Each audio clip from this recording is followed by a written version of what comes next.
good to see everybody. I love our new house. Appreciate all the work that's gone into getting us this space. This is beautiful. I've got to project my voice. Just make sure if you can't hear panelists today speaking, please let us know. But I've got the pleasure of introducing our panel. We have 4 individuals today that are going to go through kind of a Q&A. And please ask questions as we go through it. If there's something that's talked about, if you want to learn a little bit more, go dive deeper. David Hern, founder of Sofer Advisors, is a qualified financial analyst specializing in business valuations, M&A, estate and tax planning in private and public companies.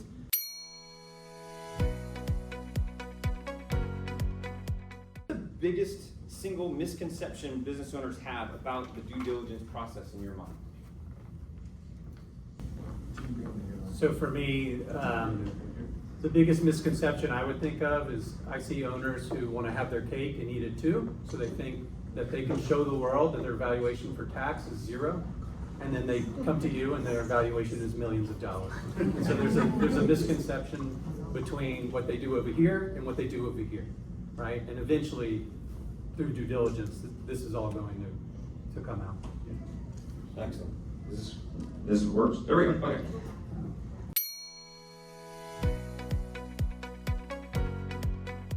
Right, so what's the single biggest deal killer you've experienced in the last 12 months?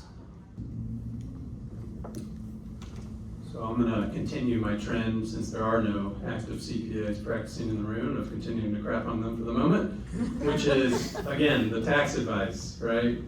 So for me, what happened in the last 12 months, we had a firm that everyone's a contractor, right? But yet they're in their uniforms, their machines, their equipment, their work schedule. Doesn't sound a lot like a contractor, sounds a lot like an employee, right? So we had employment classification issues combined with what my doctor says, no SALT. Well, these guys had no SALT either.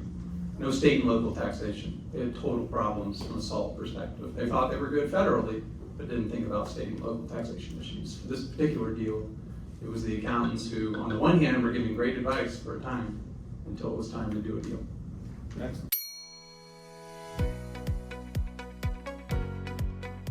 So let's talk about add backs, right? Because you're kind of talking about these financial components to it. So what are the most common add backs that you're seeing, or adjustments that sellers are attempting to go through that fail or don't hold up under your opinion? So to me, a good add back is something that's very specific, documented, which our friends at Exit Factor talked about today on their recording session. It's not recurring, and it's not necessary to continue to run the business. And too often we see, largely because of the size of the add back having to do with personnel, where they're saying immediately not only do they, the owner, but also their kids and whoever else is a high dollar salary item has to be an add back. And they figure out the game that, hey, 5 times 1, every dollar we find has this multiplicative benefit to me. So there are many different types of add backs. I would say them trying to say someone is not needed who really is needed in some ways is a large one that we see every day. Excellent. And feel free to raise your hand if you got any questions you want to. Yeah, Mike. Tom, I had a deal last year with an ad back where it was a group of restaurants that I was selling, QSRs, and the family member, the brother-in-law, was making $800,000 a year to be the director of operations. Killed the deal right away from my buyer. So It's crazy.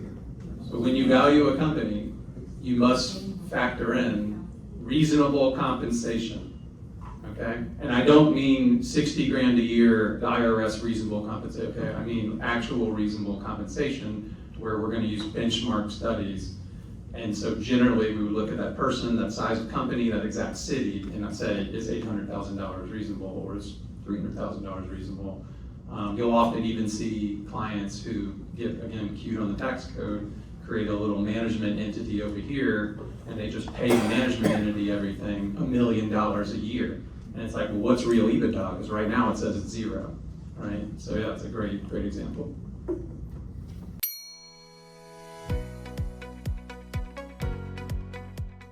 How do you work through kind of getting that in the LOI or trying to nail down that working capital number? Steve, when would you institute that in the LOI process? And David, love your ideas as to what that looks like, because working capital as a part of the price, working capital included in the price, and that due diligence, that function. So as you're setting this up and preparing for bank due diligence and financial due diligence and drafting up the LOIs and the purchase sale agreements, that working capital component as kind of bridging the gap between what a seller wants to have and calculates and runs it in and what the buyer is having. That's a common conversation that is.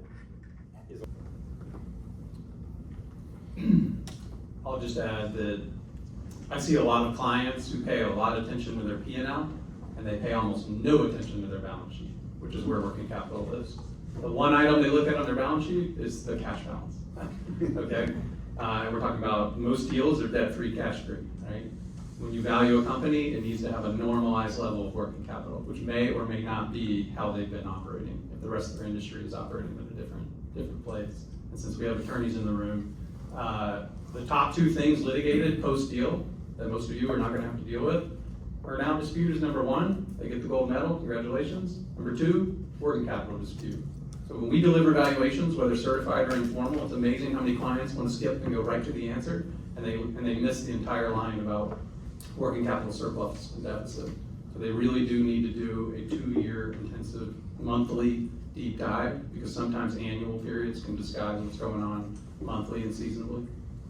And that's something we do with clients to help them pick that right peg so they have a minimum chance of a post-closing dispute.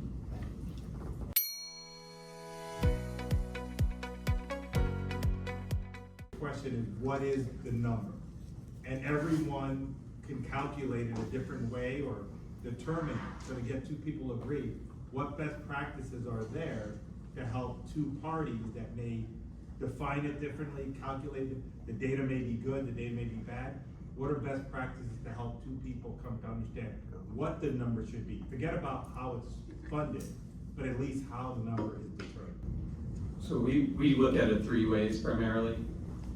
First is the company's own historical computations of working capital, so its own data that maybe should be temporarily put from a cash to accrual basis so you can figure out what that is. Second, you would look at public companies, okay, in that industry. Granted, it's noisy, they're big, they're giant, they're public, so forth, but those are very standardized, more computations. And then third, there are databases, for example, RMA, Risk Management Associates, where you can use those SIC codes we were talking about earlier to take your company's NACE or SIC and compare it against private companies' cash-free, debt-free working capital. So typically, you'll look at it on those 3 bases as a percentage of revenue to common size this.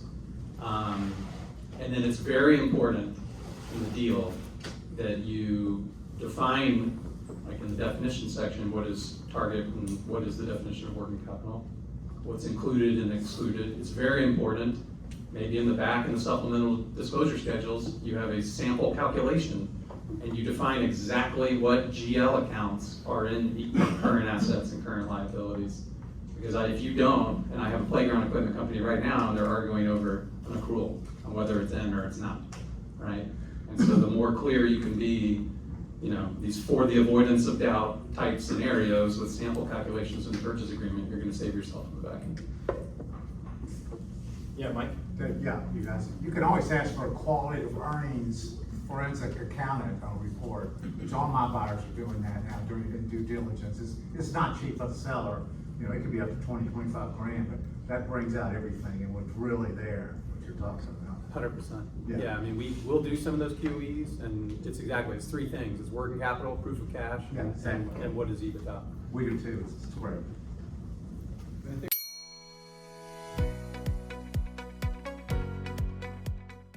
David Hern, any impact that you've seen from a valuation or anything that impacts, when you're valuing a company and its assets, right? Like, does an environmental phase 1, phase 2, or a finding in any of those impact from your perspective value, or have you seen transactions have to overcome phase 1, phase 2 costs or issues? So this is when I call upon my wife, who I work with, who's a PhD environmental chemist, to handle these particular issues. Whereas I just go, I'm a boy from Kennesaw in Georgia, and usually to roll it out kind of thing. This isn't California. So yeah, I mean, contingent liabilities, which is where this typically sits at the business level. are one of those deal killers that you asked about earlier. And for us, the most common two we see are either the environmental issue or some type of pending litigation that's out there.